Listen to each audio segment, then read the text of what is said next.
Kemudian untuk 6 jamnya itu sudah kita bahas nih, karena infeksi termasuk di dalamnya adalah masalah-masalah psikis yang mungkin dialami oleh ibu. Jadi kita memang kalau yang puskesmas misalnya yang melakukan kunjungan nifas atau yang home care dari rumah sakit atau PMB itu ada nggak yang mendeteksi adanya masalah psikologis? Ada nggak? Kita kan masih fokusnya pada trias nifas ya, involusi, lokea, dan laktasi. Kita fokusnya itu kebanyakan. Tapi banyak sekali yang lupa mendeteksi ini. Nah, kita secara ini dari hasil penelitian di banyak negara itu deteksi psikologis itu sangat setara dia dengan deteksi untuk masalah fisik. Nah, ada di Inggris itu kuesioner yang sudah sangat baku dipakai ya, jadi namanya EPDS, jadi Edinburgh Postnatal Screening Depression gitu ya, EPDS namanya. Jadi itu sudah diterjemahkan, dan penelitian saya tahun 2019 juga melakukan penelitian tentang screening deteksi deteksi depresi postpartum pada ibu nifas ya. Depresi itu, nah saya dapatkan dari 70 ibu hamil ibu nifas yang saya jadikan responden, ternyata hampir 25% mengalami risiko gejala mengarah ke depresi postpartum. Jadi sudah sampai dia menangis sendiri tanpa sebab, kemudian kadang-kadang ada keinginan untuk bunuh diri atau membunuh bayinya, dan itu ada ternyata sampai 25%. Kan hasilnya kalau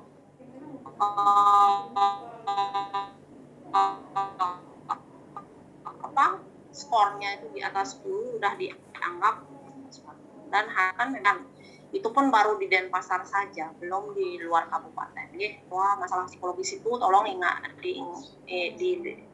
ibu-ibu screening pada ibu nifas itu pada saat melakukan kunjungan nifas, karena itu kadang-kadang tanpa gejala, karena mereka menunjukkan ceria ya gitu, ternyata dia memendam perasaan yang dia sendiri tidak paham gitu.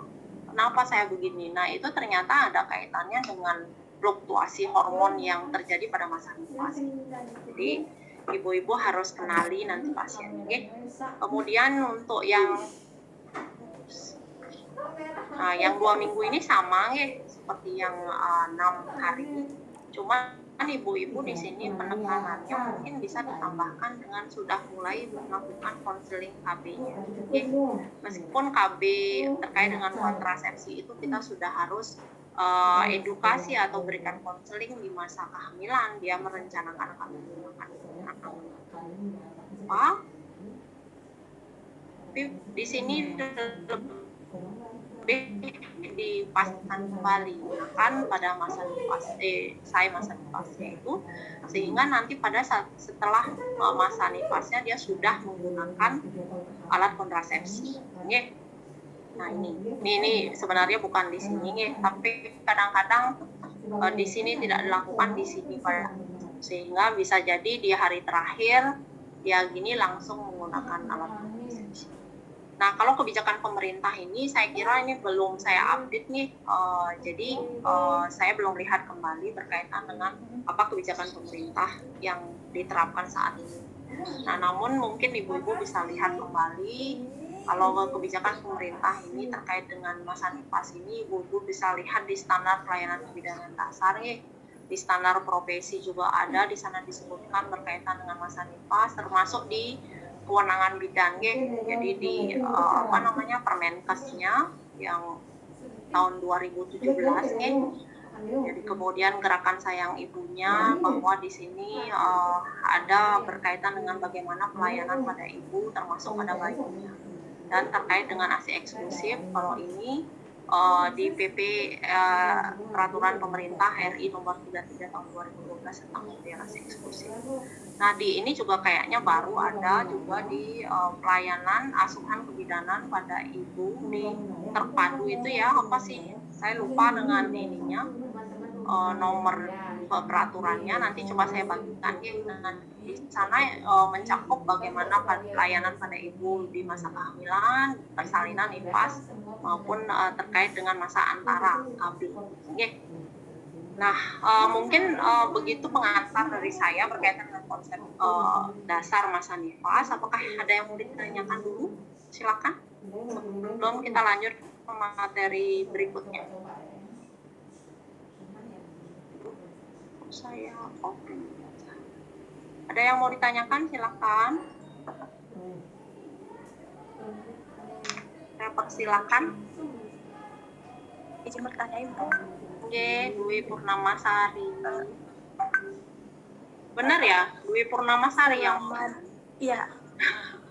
Iya, oke, benar silakan. Ibu. Izin bertanya.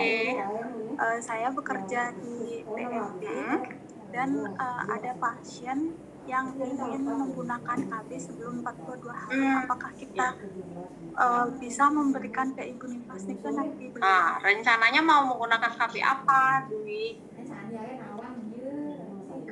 KB sampai 3 bulan. Oh, sampai.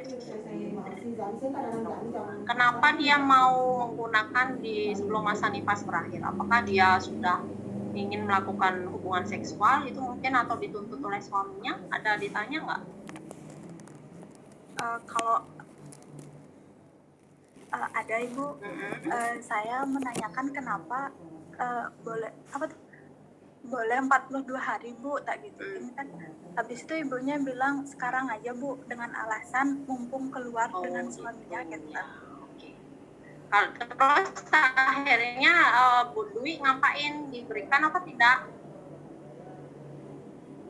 Karena saya belum tahu dan teorinya juga masih rancu, ada yang bilang boleh dan ada yang belum, jadi saya bilang mendingan untuk 20 harinya saja Bu, biar aman, soalnya saya belum pernah mengambil KB sebelum 42 hari. Terima kasih Bu Dwi atas pertanyaannya ya.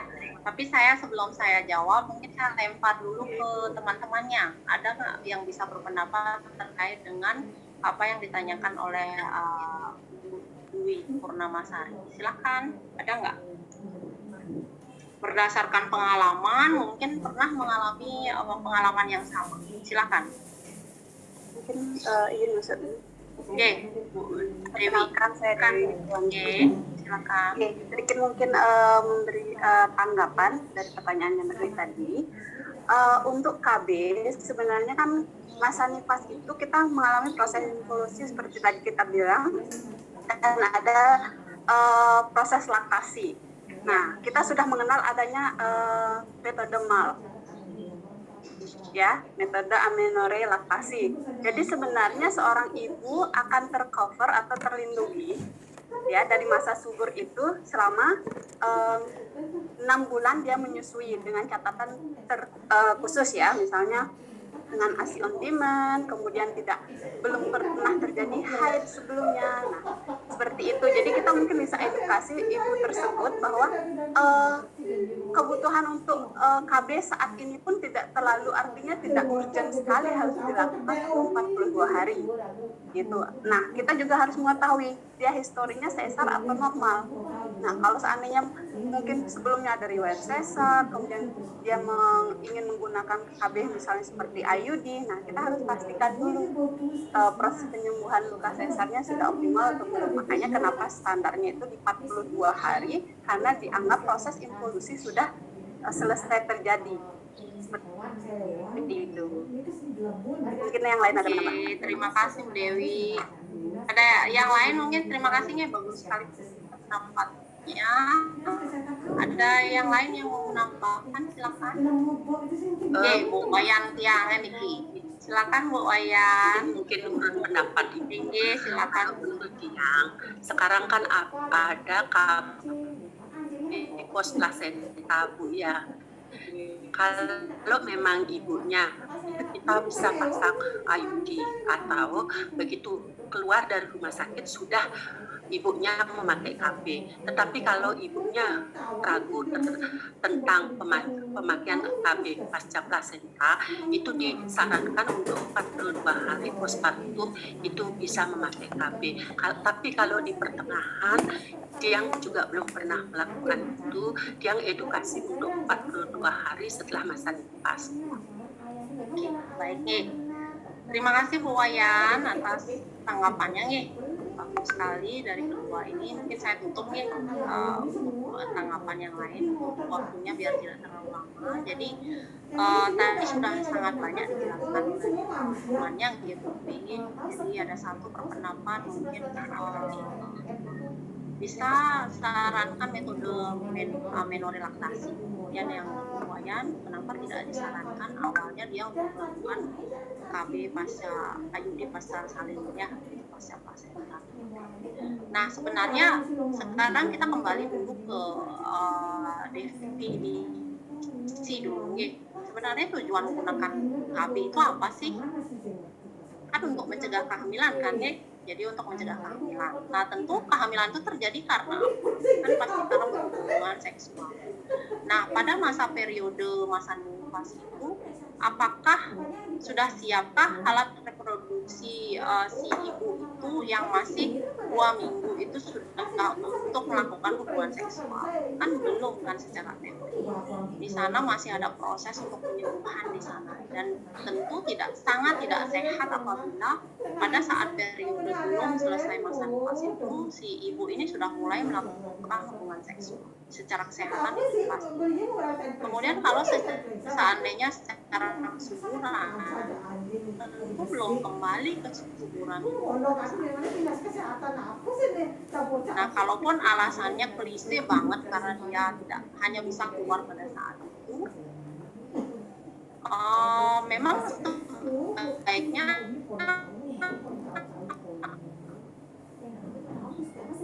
kalau mungkin kalau intinya kan konseling terhadap berbagai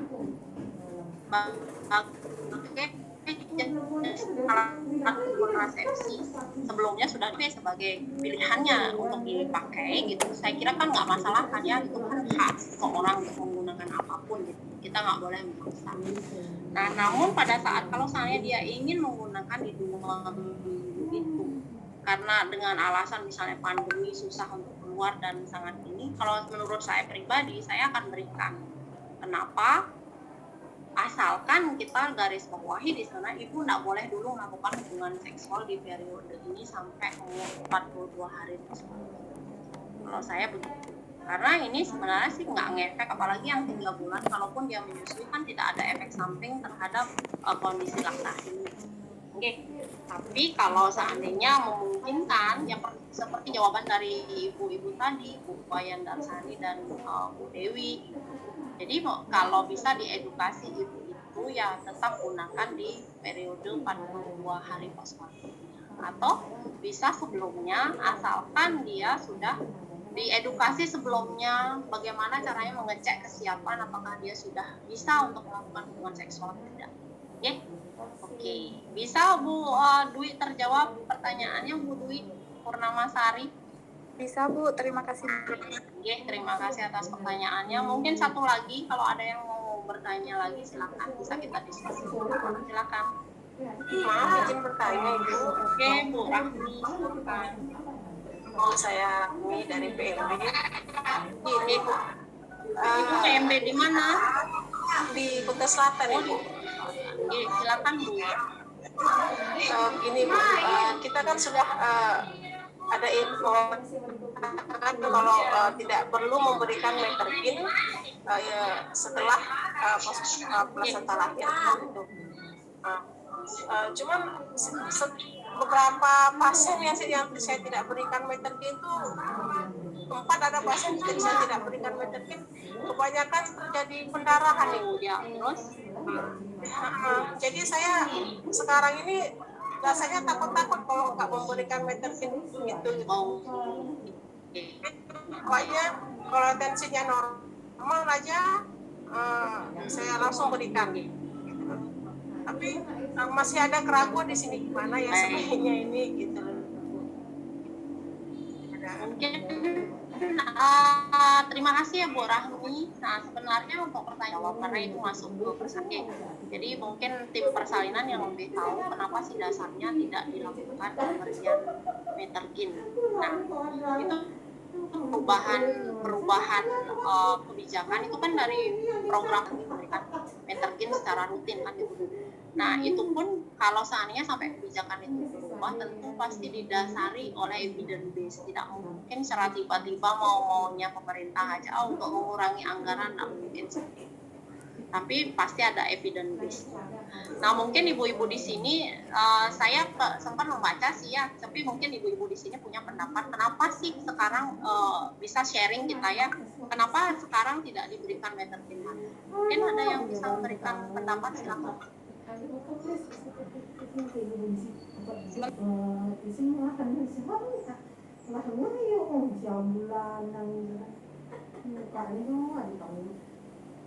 Gimana? Mungkin itu berderet. Ada ngotot di jalan. Ada mobil jelatan di sebelah di oh yang ini yang siang kemarin yang masuk jalan kaki yang maksudnya terhain tetap jalan satu ini kan ayam lain ini ya lah ayam ini nomor dia sebelah 3 ini 4 sini pencolek ya konyolnya begini saya mau sendiri